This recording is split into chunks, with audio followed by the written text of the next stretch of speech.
Hello everyone, welcome to my channel. This is Priya Bhargav. Today we are going to do Unit 1 Gordon Allport, Dispositional Theory of Personality. This Unit 1 is from Block 3 MPC 003, that is MAPC first year students. This video is for you. We are going to complete some part of this unit today in this video since the topics are too big and wide to explain and discuss. So we are going to complete till 1.4. Let us start with today's topic. आज हम unit one, एक बार मैं हिंदी में भी बोल दूँ, आज हम यूनिट वन गार्डन ऑलपोर्ट के बारे में बात करेंगे। गॉर्डन ऑलपोर्ट जो है ये यूनिट वन जो है ब्लॉक थ्री की है, MPC 003 कोड की। और आज हम सब सेक्शन कवर करने जा रहे हैं। ये जो बाकी के वीडियोस मैं इस यूनिट की बनाऊंगी उनका लिंक डिस्क्रिप्शन सेक्शन में आपको मिल जाएगा, जो कनेक्टेड वीडियोस होंगे इस यूनिट के। सो आई होप ये वीडियोस आपके लिए यूज़फुल रहें और आपको अच्छे से ये यूनिट समझ में आए। इसीलिए आप सब्सक्राइब करना ना भूलें, लाइक करना ना भूलें और शेयर करना बिल्कुल भी ना भूलें। एंड कमेंट करेंगे तो मुझे अच्छा लगेगा। मुझे अच्छा लगता है आप जब कमेंट करते हैं और मुझे बताते हैं कि कैसे मेरे वीडियोस आपके लिए यूज़फुल हैं और आपकी एजुकेशन में आपको हेल्प कर रहे हैं। So let us start with the topic Allport. Allport ने क्या कहा था? ऑलपोर्ट ने कहा था the basic principle of behaviour is it's continuous flow. यानी कि कोई भी ऐसा एक्ट आपका जो आप कंसिस्टेंटली करते जा रहे हैं, हमेशा करते जा रहे हैं, वो आपका बिहेवियर बन जाता है। सो बेसिक प्रिंसिपल किसी भी बिहेवियर का ये होता है कि किसी भी एक्ट को आप बिहेवियर कब कहने लगते हैं? आप किसी भी एक्ट को बिहेवियर तब कहने लगते हैं जब वो कंटिन्यूसली एग्जिस्ट करता है, जब वो बार बार रिपीट होता है, तो आप उस वो बिहेवियर आप उसको तब बोलते हैं। तो बेसिक प्रिंसिपल बिहेवियर का यही होता है कि वो बिहेवियर कंटिन्यूस फ्लो में होता है। जो मेजर पर्सनालिटी कॉन्सेप्ट के बारे में ऑलपोर्ट का कहना था कि ये एक इंसान का मोटिवेशन होता है, यानी कि इंसान का कोई मोटिव होता है तभी वो वैसा एक्ट करता है। इसीलिए वो पर्सन उस तरह का बिहेवियर कर रहा है क्योंकि उसके पीछे उसका कोई मोटिवेशन है। सो जो भी आप किसी पर्सन में स्ट्रीम ऑफ एक्टिविटी देखेंगे, उस एक्टिविटी में दो चीज़ें होंगी, एक वेरिएबल पोर्शन होगा और एक कांस्टेंट पोर्शन होगा।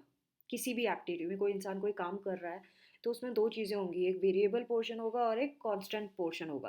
कांस्टेंट पोर्शन का मतलब होता है ट्रेट, यानी कि वो उस इंसान की एक्टिविटी में हमेशा एग्जिस्ट करेगा, चाहे वो कुछ भी काम करे, कोई भी एक्टिविटी करे, लेकिन उसकी हर एक एक्टिविटी में वो पोर्शन उसकी पर्सनालिटी का दिखाई देगा, जिसे हम ट्रेट के नाम से जानते हैं। यानी कि वो हो गया कांस्टेंट पोर्शन उसकी एक्टिविटी का। वेरिएबल पोर्शन जो होता है वो फंक्शनल ऑटोनॉमी का होता है, यानी कि जो टेंडेंसी होती है उस कोई भी बिहेवियर करने की वो कंटिन्यू करती है किसी रीज़न के वजह से। मतलब उस इंसान का कोई मोटिवेशन होगा, उसके बेसिस पे उसका वेरिएबल पोर्शन बिहेवियर का नज़र आएगा। यानी उसका क्या काम निकल रहा है किसी चीज़ से, तो जो काम निकल रहा है उस काम को निकालने के लिए, काम क्या है? वो मोटिव है, क्योंकि काम उस चीज़ से फ़ायदा होगा। तो वो जो मोटिव है उसको एकम्प्लिश करने के लिए वो जिस तरह का बिहेवियर करेगा उसमें दो चीज़ें होंगी, एक होगी ट्रेट और दूसरी होगी फंक्शनल एनाटमी। ट्रेट जो होता है वो कांस्टेंट पोर्शन है उसकी पर्सनालिटी का, मतलब वो हमेशा झलकेगा। जो उसको काम करना है, सपोज वो ऑनेस्ट है, तो जो ऑनेस्टी है वो उसका ट्रेट है। वो कुछ भी काम करेगा, चाहे आप कोई भी काम करवाओ, चाहे चोरी का भी काम करवाओ, वो ऑनेस्टी से करेगा वो चोरी का काम। तो that is trait. Functional autonomy होती है कि वो उस पर्टिकुलर सिनेरियो में कैसा बिहेवियर उसको करना है, तो वो उस बिहेवियर को मैनिपुलेट कर सकता है, क्योंकि वो चेंजिंग बिहेवियर है, दैट इज़ वाई वो वेरिएबल पोर्शन माना गया है। सो जो ट्रेट और फंक्शनल ऑटोनॉमी होते हैं, इन दोनों ही मोटिवेशनल होते हैं, उनके पीछे मोटिव होता है। लेकिन बहुत सारे जो ट्रेट्स होते हैं उनका मोटिव पावर होती है, और जो फंक्शनल ऑटोनॉमी होती है वो एडल्ट मोटिवेशन को एक्सप्लेन करता है।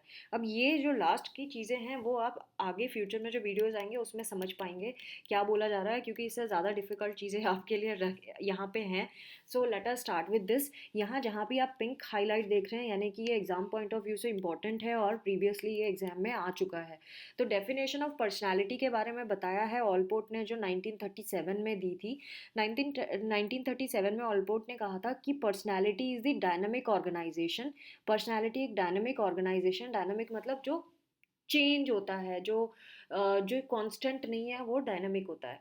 तो पर्सनालिटी एक ऐसा ऑर्गेनाइजेशन है जो तरह तरह का है with in the individual of दो साइको फिजिकल सिस्टम्स। और किसी इंडिविजुअल के अंदर होता है पर्सनालिटी, और जो पर्सनालिटी होती है उसमें साइको फिजिकल सिस्टम इन्वॉल्व होते हैं that determine his unique adjustment to his environment. और ये जो साइको फिजिकल सिस्टम होता है वही डिसाइड करता है कि वो इंसान अपने एनवायरनमेंट में कैसे एडजस्ट करेगा। अब देखिए साइको फिजिकल जो सिस्टम वर्ड आया है इसको भी इन्होंने नीचे एक्सप्लेन किया है, लेकिन इसका नाम से ही पता चल रहा है साइको मतलब दिमाग एंड फिजिकल मतलब जो बॉडी है, माइंड एंड बॉडी का कॉम्बिनेशन है psycho physical system. So overall ये क्या बोलती है डेफिनेशन, ये ऑलपुट ये बोलते हैं कि जो पर्सनैलिटी है एक डायनामिक ऑर्गेनाइजेशन है किसी इंडिविजुअल के अंदर, साइको फिजिकल सिस्टम की डायनामिक ऑर्गेनाइजेशन है, यानी कि बॉडी और माइंड का जो एक्ट है उन उसका एक ऑर्गेनाइजेशन है जो किसी भी तरह से मैनिपुलेट होता है।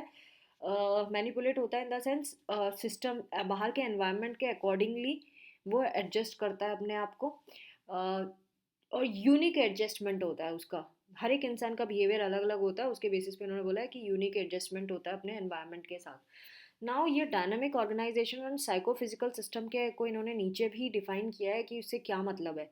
तो हम डायनामिक ऑर्गेनाइजेशन की बात करें, इसमें ये क्या कहते हैं, इंपॉर्टेंट पॉइंट आपको डायनामिक ऑर्गेनाइजेशन में ये देखना है, not only in personality constantly developing, not only is the personality constantly developing and changing. एक इंसान की जो देखिए डायनामिक का मतलब होता है जैसे मैंने बताया जो कांस्टेंट नहीं है वो डायनामिक होता है यानी कि चेंज होने वाला। तो पर्सनैलिटी ना सिर्फ डेवलप हो रही है बल्कि वो चेंज भी हो रही है, but there is within the person some kind of central organisation. लेकिन हर एक इंसान के अंदर एक सेंट्रल ऑर्गेनाइजेशन होगा, मतलब जैसे कि कंपनी तरह तरह से काम करती है, सपोज एक कंपनी का एग्जांपल लीजिए, एक ऑर्गेनाइजेशन है वो, तो उस कंपनी में चेयरपर्सन जो सीईओ होता है, जो मालिक होता है कंपनी का, वो तो सेम ही रहेगा और उसके कुछ आइडियाज़ होंगे वो भी सेम रहेंगे कि वो कंपनी क्यों चला रहा है, किस चीज़ के लिए चला रहा है। लेकिन उन्हीं चीज़ों को किस तरह से मैनिपुलेट करना है सो दैट उसका मार्केट ग्रो हो, वैसे ही हमारी पर्सनैलिटी होती है। हमारी पर्सनैलिटी का एक सेंट्रल ऑर्गेनाइजेशन है जो इस तरह से हमारी पर्सनैलिटी को डेवलप और चेंज करता है कि हम बाहर के एनवायरनमेंट से डील कर सके, अपने आप को ग्रो कर सके, अपने आप को सेट कर सके उस एनवायरनमेंट में। That holds the components of personality together and relates them to each other. तो पर्सनैलिटी के जितने भी कंपोनेंट्स हैं उनको वो टुगेदर एक साथ रख सकता है, वो डायनेमिक ऑर्गेनाइजेशन, और उसको एक दूसरे से रिलेट भी करवा सकता है। ये डायनेमिक ऑर्गेनाइजेशन का मतलब है। नाउ साइकोफिजिकल सिस्टम का क्या मतलब है? साइकोफिजिकल सिस्टम होता है person is not just a hypothetical construct.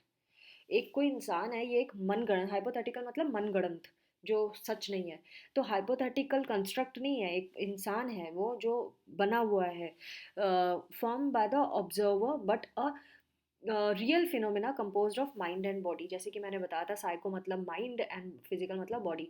तो हाँ एक कोई पर्सन है वो माइंड और बॉडी के कॉम्बिनेशन से बना है जो एक पर्सनालिटी बना देता है, एक यूनिक पर्सनालिटी बना देता है। कोई भी दो इंसान एक से नहीं होते जैसे आपको पता है, अगर दो दिखते भी एक से हैं तो भी उनका माइंड सेट अलग होगा।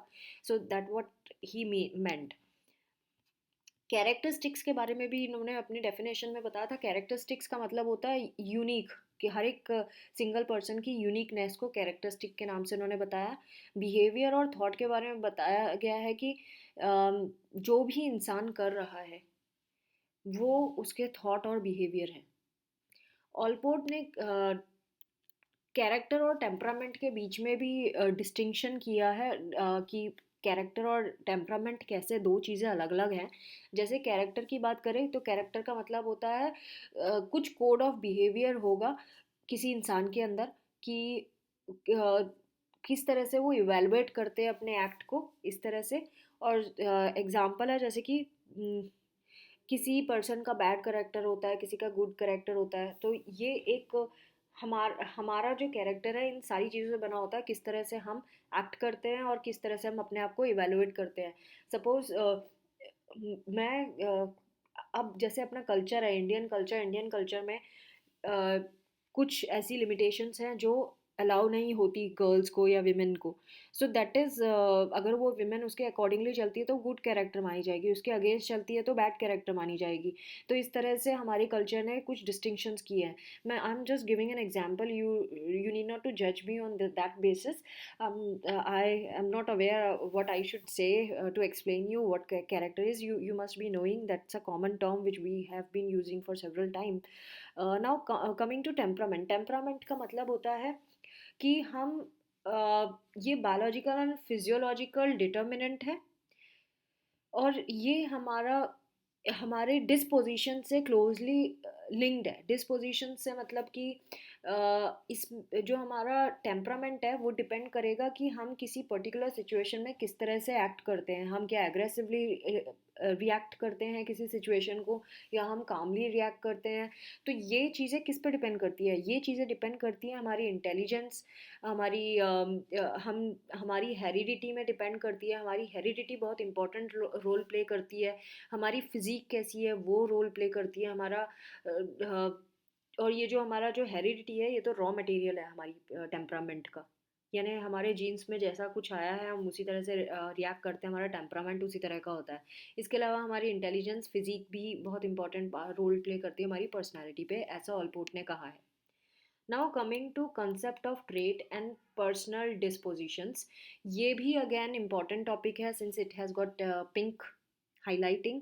सो ऑलपोर्ट ने डिफाइन किया है ट्रेट को कि ये न्यूरोसाइकिक स्ट्रक्चर है, एक ट्रेट जिसकी कैपेसिटी होती है कि वो स्टिमुली जब उसको मिलता है ट्रेट को, सो वो किस तरह से बिहेव करती है, कैसे वो इनिशिएट करती है या गाइड करती है, कैसे हम एडेप्टिव या एक्सप्रेसिव बिहेवियर शो करते हैं। तो ये जो हमारा ट्रेट है ये हमारा न्यूरोसाइकिक स्ट्रक्चर है एक, जिसकी वजह से हम डिसाइड करते हैं कि हमें हमारा बिहेवियर कैसा होना चाहिए, एक्सप्रेसिव कब होगा, हमारा एडेप्टिव बिहेवियर किस तरह का होगा। सो ये इस तरह से हमारे को ट्रेट मैनेज करता है। यानी ये एक परमानेंट चीज़ है जो हमारे अंदर हमेशा रहती है, हमारा ट्रेट हमेशा हमारे साथ रहता है। इसके आगे ट्रेड के बारे में इन्होंने एक और भी चीज़ें बताई हैं, जैसे कि ट्रेड जो होता है ये वाइड रेंज ऑफ सिचुएशंस में एक जैसा ही एक्ट करता है। आप चाहे किसी भी सिचुएशन में चले जाएं, लेकिन आपका जो ट्रेट होगा वो कांस्टेंट होगा और वो उसी तरीके से बिहेव करेगा। लाइक कोई शाई इंसान है, शर्मीला इंसान है, तो वो क्या करेगा, वो काफ़ी रिजर्व्ड रहेगा अलग अलग सिचुएशन में हमेशा, क्योंकि उसका ट्रेट ही शाइनेस है। सो चाहे वो क्लासरूम में बैठा है या फिर कहीं कैफेटेरिया में भी बैठा है, कहीं पे भी जाए वो शांत ही दिखाई देगा, शर्मीला ही दिखाई देगा, क्योंकि वो उसका ट्रेट है। एक और ये साइकोलॉजिकल एंटिटीज़ हैं, बेसिकली ट्रेट्स, जो हमें जब भी स्टिमुली मिलती है तो स्टिमुली के अकॉर्डिंगली हम उस तरह से एक्ट करते हैं और फंक्शनली इक्विवेलेंट रेस्पॉन्सेज हम देते हैं। यानी हम ऑटोमेटिकली हमारा ट्रेट हमसे वही करवाता है जो हम जिस चीज़ जैसे ट्रेट के बने हुए होते हैं। जैसे कि समझ लीजिए किसी को अगर पार्टी का शौक है तो वो क्या करेगा, पार्टी का शौक है तो वो ये इंतज़ार थोड़ा ना करेगा कि पार्टी कब होगी, वो पार्टी को ढूंढेगा कहाँ पार्टी हो रही है और वहाँ पहुँच जाएगा। So that is a trait. So ये बहुत सारे स्टिमुली होते हैं जो हम हमारे अंदर रेस्पॉन्सेज प्रोवोक करते हैं या रेस्पॉन्सेज इवोक करते हैं। और बहुत बहुत सारे रेस्पॉन्सेज हो सकते हैं, हमारी फीलिंग्स के अंदर हो सकते हैं, हमारे परसेप्शंस के अंदर हो सकते हैं, हम कैसे इंटरप्रेट करते हैं या एक्ट करते हैं उसके ऊपर हो सकता है। और ये इसका ट्रेड का लेकिन मीनिंग सब जगह सेम ही रहेगा। आप चाहे सोच रहे हैं चाहे कुछ, आप अगर सोचेंगे भी किसी चीज़ के बारे में, अगर आप शर्मीले हैं तो आपकी फीलिंग भी शर्मीले वाली ही होगी, आपकी कोई फीलिंग हट के नहीं आएगी, वैसी ही आएगी। ऑलपोर्ट ने एक आर्टिकल दिया था ट्रेड्स रिविजिटेड, उसमें उन्होंने 8 बेसिक डिफाइनिंग कैरेक्टरिस्टिक्स बताए थे ट्रेड के। This is very important, exam में आपको ये 8 डिफाइनिंग कैरेक्टरिस्टिक्स कौन से हैं ये पूछे जा सकते हैं ऑलपोर्ट के अकॉर्डिंगली। एग्जाम में जब क्वेश्चन आते हैं तो इनके नाम लेके पूछा जाता है, गॉर्डन ऑलपोर्ट के बताइए 8 बेसिक कैरेक्टरिस्टिक्स ऑफ ट्रेड। कोई घुमा फिरा के क्वेश्चंस नहीं होते, डायरेक्ट क्वेश्चंस होते हैं, लेकिन इतना बड़ा स्टडी मटेरियल होता है कि आपको सारी चीज़ें रिटेन करना मुश्किल है अनलेस आप कई बारी रिवाइज करें एटलीस्ट। मैंने आई हैव स्कोर्ड ओवरऑल पूरा MAPC में 80% मेरा स्कोर हुआ है। So I would like to tell you that I use to read 2 times. एक बारी मेरी रफ रीडिंग होती थी पूरे सिलेबस की, 2 बारी मेरी एग्ज़ाम पॉइंट ऑफ व्यू से होती थी, और थर्ड टाइम एग्ज़ाम के दिन, फोर्थ टाइम मैं एग्ज़ाम के दिन पढ़ा करती थी। सो आप सोचिए मेरा 2 3 बार तो पढ़ाई हो जाती थी बुक से, तब जाके मेरे 80% स्कोर हुए हैं।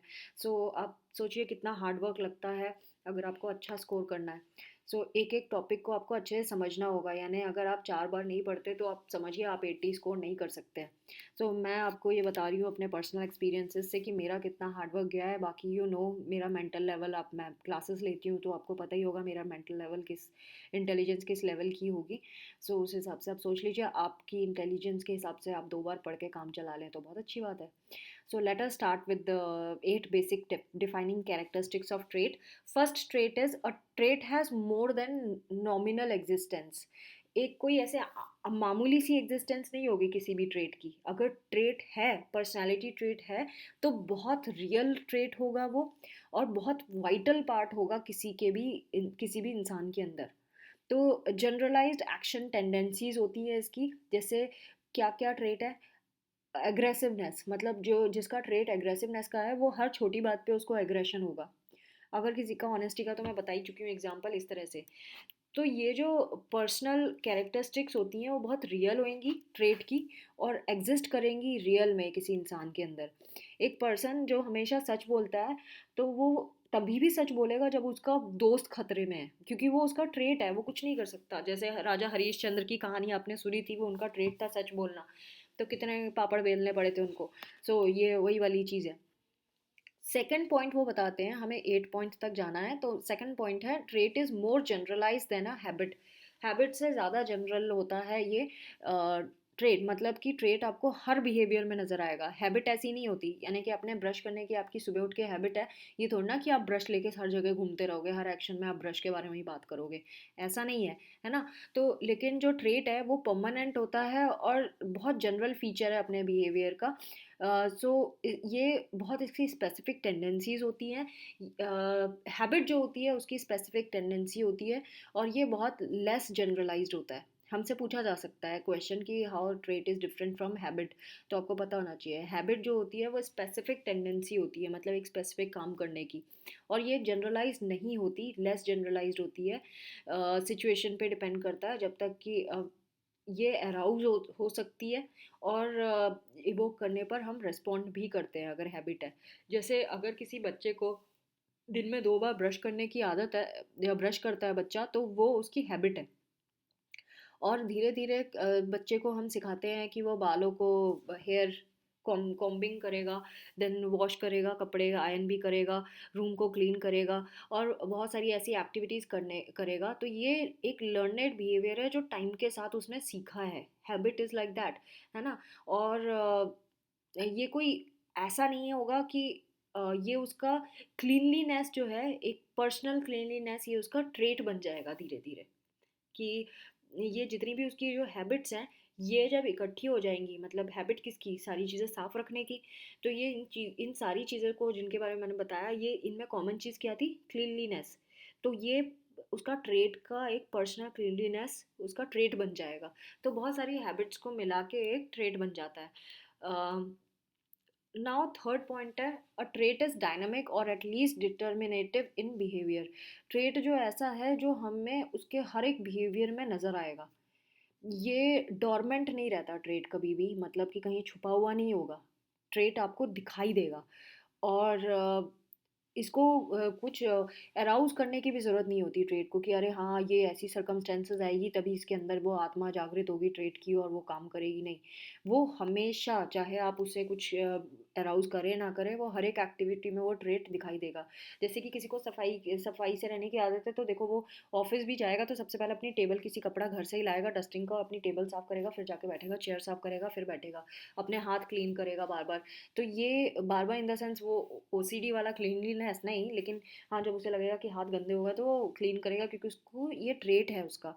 तो ट्रेट जो होता है वो मोटिवेट करता है लोगों को कि उस बिहेवियर में एंगेज होने के लिए, और जो उसके ट्रेट में एक्सप्रेस भी होते हैं। जैसे इन्होंने एक ट्रेट का एग्जांपल दिया है जो मैंने अभी पहले भी दिया था, सोशेबल ट्रेट। अगर कोई बच्चा हाईली सोशेबल है, यानी उसको सोचा है, ज़्यादा लोगों से मिलने जुलने की आदत है और पार्टी करने की आदत है, तो वो क्या करेगा, वो पार्टी का वेट नहीं करेगा, वो जहाँ पार्टी हो रही है वहाँ पहुँच जाएगा, क्योंकि उसको वो सोशेबल है, सोशेबिलिटी उसका ट्रेट है। तो वो अपने उस ट्रेट को एक्सप्रेस करने के लिए उस जगह पे पहुंच जाएगा। Now fourth point is traits existence में बी स्टैब्लिश्ड एम्पेरिकली। हम फॉर्मूला लगा के भी इस ट्रेड को स्टैब्लिश कर सकते हैं। ये डायरेक्टली हम ऑब्जर्व नहीं कर सकते इसको, बट ये पॉसिबल है कि हम इसकी एग्जिस्टेंस को वेरीफाई कर सकते हैं। जैसे कि कोई भी रिपीटेड एक्शन किसी कोई इंसान कर रहा है, उसकी केस हिस्ट्रीज देख के, उसकी बायोग्राफीज या स्टैटिस्टिकल टेक्निक्स देख के हम उस कितना वो ट्रेट उसके अंदर भरा हुआ है वो हम पता लगा सकते हैं उसके अलग अलग रेस्पॉन्सेस से। फिफ्थ पॉइंट है, अ trait is only relatively independent of other traits.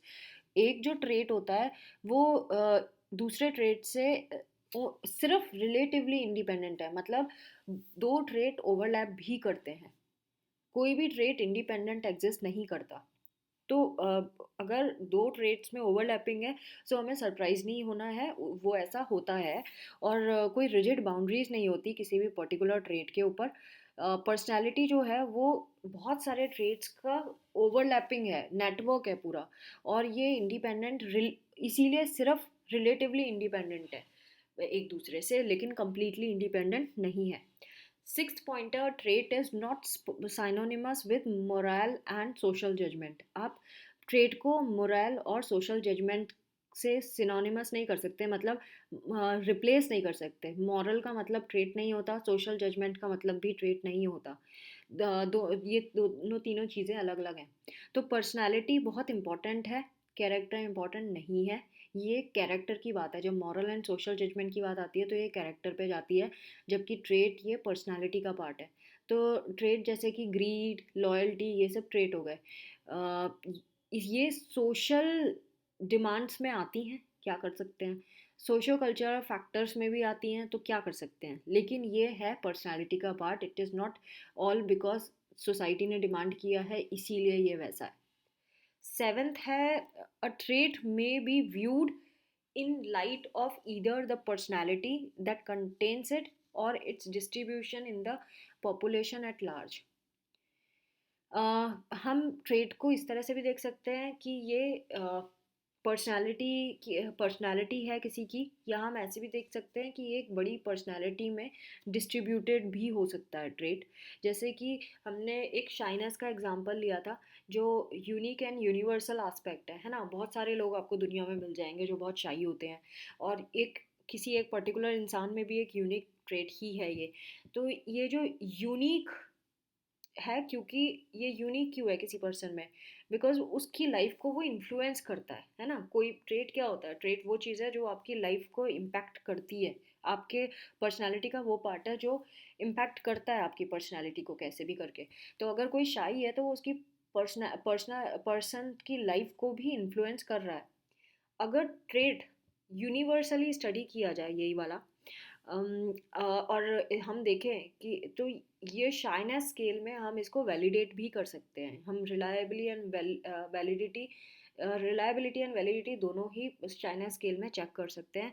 And कैसे कोई लोग एक दूसरे से डिफर है शाइनेस स्केल पे, वो भी हम पता लगा सकते हैं।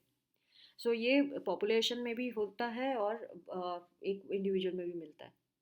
एट्थ पॉइंट कहते हैं, एक्ट्स और even habits that are inconsistent with a trait are not proof of the non existence of the trait. यानी कि कोई भी आपकी हैबिट है या कोई भी आपका एक्शन है जो ट्रेट में के अंदर नहीं आ रहा है, इनकंसिस्टेंट मतलब उसके साथ नहीं है, ट्रेट का जो नाम है उससे उसकी हैबिट वो मिल नहीं रही है, तो इसका मतलब ये नहीं है कि ट्रेट एग्जिस्ट नहीं करता। ट्रेट एग्जिस्ट करेगा, जबकि अगर कोई हैबिट नहीं भी है उस ट्रेट के अंदर होनी चाहिए लेकिन नहीं है, इट डजेंट मीन कि ट्रेट नहीं एग्जिस्ट करता। क्योंकि हर एक इंसान सेम लेवल ऑफ ट्रेट नहीं दिखाता, कुछ में वो पर्टिकुलर ट्रेट ज़्यादा होगा, कुछ में कम होगा। तो हो सकता है एक ही इंसान के अंदर दो ट्रेट्स कॉन्ट्राडिक्टरी हो, एक जगह पे तो वो शाही हो और घर जाके वो बिल्कुल ही बेशरम हो जाए, तब आप क्या करोगे, आप क्या बोलोगे उस ट्रेट को? तो दो कॉन्ट्राडिक्टरी ट्रेट्स आपको दिखाई दे सकते हैं। सो बहुत सारे इंस्टेंसेस हैं जहाँ पे सोशल सिचुएशंस है और जहाँ पे पर्सनालिटी ट्रेट्स जो होते हैं वो बिहेवियर को मूव करते हैं, कि प्राइम मूवर्स होते हैं, मतलब इंसान को देखते ही साथ पता चल जाता है इसका ये ट्रेट है। कई लोगों का पता ही नहीं चलता, कुछ तो आइडेंटिफाई ही नहीं होते और कुछ लोग आइडेंटिफाई हो जाते हैं उनकी पर्टिकुलर एक्ट से, वो कैसे सोशल सिचुएशन में एक्ट करते हैं। Now coming two types of traits. Traits भी कई तरह के हैं जो ऑलपोर्ट ने बताए थे। जो ट्रेट है, जैसे कि आपको पता है कि ये एक ऐसी टेंडेंसी है जो आराम से हम डिटरमाइन कर सकते हैं कि एक पर्टिकुलर इंसान का ट्रेट क्या है, क्योंकि वो टाइम और सिचुएशंस में कंसिस्टेंटली एग्जिस्ट करेगी, अलग से दिखाई देगी, जैसे शाइनेस का मैंने बताया था। ऑलपोर्ट ने प्रपोज किए कुछ ऐसे ट्रेट्स जिन्हें हम थ्री कैटेगरीज में डिवाइड कर सकते हैं, लेकिन वो ओवरलैप भी करते हैं, जिनके बारे में वो बताते हैं। डिग्री ऑफ ओवरलैपिंग, कितने लेवल तक वो ओवरलैप करेंगे, वो इन वो डिपेंड करता है कि कितने लेवल तक वो इंसान के अंदर घुसे हुए वो वाले traits. Now coming to three divisions जो ऑलपोर्ट ने बताए थे। फर्स्ट है कार्डिनल ट्रेट। अगेन मैं आपको बता दूं, जहाँ जहाँ पिंक आपको हाईलाइटिंग दिख रही है वो इंपॉर्टेंट है एग्जाम पॉइंट ऑफ व्यू से, और ये आते हैं 3 मार्कर में। तो कार्डिनल ट्रेट क्या होते हैं? कार्डिनल ट्रेट जो होते हैं वो बहुत ज़्यादा ही उस इंसान के अंदर रहते हैं, एक्सट्रीमली परवेसिव होते हैं, मतलब कि बहुत अंदर तक उस इंसान के होते हैं और बहुत ज़्यादा ही प्रोमिनेंट ट्रेट हम कह सकते हैं, बहुत ही ज़्यादा। जो भी जितने भी लोग हैं उनकी जो एक्टिविटी है वो इन्हीं ट्रेट्स, ये जो कार्डिनल ट्रेट है वो ऐसे ट्रेट हैं जो उस इंसान की हर एक एक्टिविटी को इन्फ्लुएंस करेगा। जैसे कि एक इन्होंने एग्जांपल दिया है, कोई अगर गांधीयन बोल रहे हैं हम किसी को, तो वो इसीलिए क्योंकि वो नॉन वायलेंट है, उसके अंदर गांधीयन थॉट्स इसीलिए बोला जा रहा है क्योंकि वो नॉन वायलेंट पर्सन है। सो ये कार्डिनल ट्रेट हो गया जो उसकी हर एक एक्टिविटी में दिखाई देगा। सेंट्रल ट्रेट वो होते हैं जो कार्डिनल ट्रेट से थोड़े कम परवेजिव होते हैं, यानी कम डीप होते हैं, लेकिन स्टिल वो बहुत दिखाई देते हैं उसकी एक्टिविटी में, उस इंडिविजुअल की। इन ट्रेड्स को, सेंट्रल ट्रेड्स को हम बिल्डिंग ब्लॉक्स ऑफ पर्सनालिटी के नाम से भी जानते हैं। जैसे कि कोई इंसान अगर आउटगोइंग है, सोशेबल है, तो ये उसकी सेंट्रल ट्रेट है। जो सेंट्रल ट्रेट होते हैं वो ऐसी टेंडेंसीज है किसी पर्सन की जो अक्सर उसकी एक्टिविटी में एक्सप्रेस होते हुए दिखाई देंगे। उसके आसपास के लोग आसानी से पता लगा सकते हैं कि उसके सेंट्रल ट्रेट्स क्या क्या हैं। Now coming to secondary trait. Secondary trait again important topic. Secondary trait वो होते हैं जो लेस कॉन्स्पिशियस होते हैं, मतलब खुले नहीं होते। कॉन्स्पिशियस मतलब ओपन, खुला हुआ होना। लेस कॉन्स्पिशियस मतलब खुले हुए नहीं होते, कम खुले हुए होते हैं। ये बिल्कुल लेस जनरलाइज्ड होते हैं, लेस कंसिस्टेंट होते हैं, लेस रेलिवेंट होते हैं, मतलब कि जल्दी से पकड़ाई में नहीं आते। ये वो ट्रेड्स हैं जो जल्दी से आप पता नहीं लगा सकते अनलेस आप बहुत इंटीमेट रिलेशनशिप रखते हो उस पर्सन के साथ। जैसे कि फूड प्रेफरेंसेस, ये ज़्यादातर जो हस्बैंड वाइफ रिलेशनशिप होती है, ये उस रिलेशनशिप में वाइफ्स को पता होता है उनके हस्बैंड को कैसा खाना पसंद है, कैसे कपड़े पसंद है, क्या खाते हैं, क्या पीते, कैसे। सो वो होता है सेकेंडरी ट्रेड जो बहुत नज़दीकी लोगों को पता होता है, ये सबको नहीं पता लगता क्योंकि वो एक्सप्रेस नहीं होता पब्लिकली।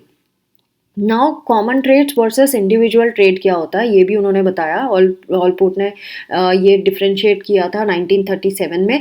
कॉमन ट्रेड्स वो होते हैं जो इनको डायमेंशनल या फिर नोमोथेटिक ट्रेड्स भी कहते हैं, क्योंकि ये जनरलाइज्ड ट्रेड होते हैं, यानी कि ये एक पर्टिकुलर कल्चर में एग्जिस्ट होने वाले ट्रेड हैं। एंग्जाइटी हो गया, सोशल एटीट्यूड हो गया, वैल्यूज़ हो गई। ये तो एक पर्टिकुलर कल्चर में बहुत कॉमन चीज़ है जो दिखता है कि हाँ हाँ हमारे कल्चर में तो ऐसा होता है। एक पर्टिकुलर कल्चर के लोग बहुत गुस्सैल होते हैं, एक पर्टिकुलर कल्चर के पूजा पाठ बहुत करते हैं, वेजिटेरियन ही खा सात्विक फूड ही खाते हैं, प्याज भी नहीं खाते, like this kind of trait. तो वो कॉमन ट्रेट हो गया, उनके सोशल एटीट्यूड्स में भी नज़र आता है, किस तरह से पैर छूना, ये सारी चीज़ें। तो ज़्यादातर उस पर्टिकुलर कल्चर में ज़्यादातर लोग, बहुत सारे लोग इस ट्रेड को कैरी करेंगे, लेकिन उन इस ट्रेड को लेकर उनके बीच में कंपैरिजन भी होता है, किस में ज़्यादा है और किस में कम है ये।